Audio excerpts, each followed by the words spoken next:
Hi, welcome to max TV. ఈరోజు మనతో పాటు ఉన్నారు వికే విజయలక్ష్మి అమ్మ. ఈ అమ్మ ఆధ్యాత్మిక విషయాల గురించి మనకి తెలియని అనేకమైన సందేహాలకి సమాధానం చెప్పగలదు. మరియు సమాజంలో జరిగే అనేకమైన నేరాలపైన పోరాడే ఒక న్యాయవేత్త. అమ్మని అడిగి న్యాయపరమైన సమస్యలకు మరియు ఆధ్యాత్మిక ప్రశ్నలకు సమాధానాలు తెలుసుకుందాం. అమ్మ నమస్తే అమ్మ. నమస్తే అమ్మా. అమ్మ, ఇప్పుడు తండ్రి సంపాదనలో బిడ్డకు కూడా సమాన భాగం అనేది ఉంది. కానీ పదవి విషయంలో సమాన భాగం అంటే తండ్రి అనుభవించిన పదవిని బిడ్డ పొందే అవకాశం ఉంటుందంటారా? ఇప్పుడున్న పలు రాజకీయ పార్టీల్లో ఈ విషయం గురించి పెద్ద చర్చ జరుగుతుందమ్మా. ఇప్పుడు ఎందుకు ఒక పురుషుడికి అధికారం ఇవ్వాలి? తండ్రి తర్వాత అధికారం పురుషుడికి ఎందుకు ఇవ్వాలి, బిడ్డకి ఎందుకు ఇవ్వకూడదు? కరెక్టే. దానికి నీకు కరెక్ట్ అయిన సమాధానం చెప్తాను.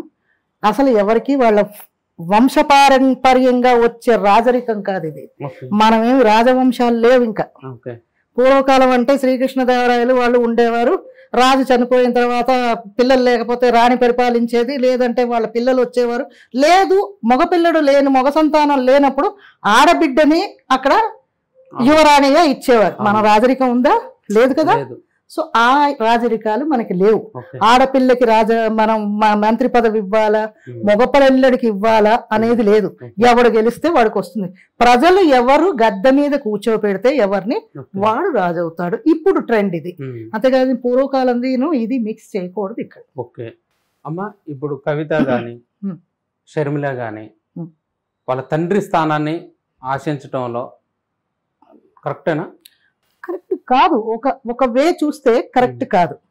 ప్రతి దాంట్లోని మీ ఫ్యామిలీసే వస్తూ పోతే ఇంకా వేరే వాడి ఫ్యామిలీకి రాజరికాలు వచ్చే అవకాశం లేదా?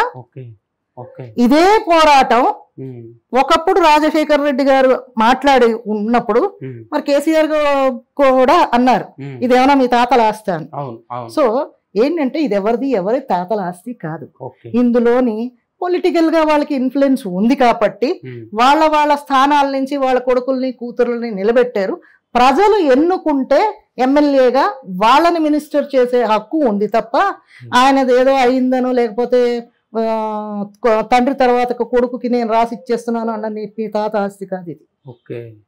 ఇది ఎవరి ఆస్తి కాదు. ఇది ప్రజలు ఎన్నుకున్నారు. ప్రజల చేత ఎన్నుకోబడిన వాడు నాయకుడు ఎట్ ప్రజెంట్ టైం.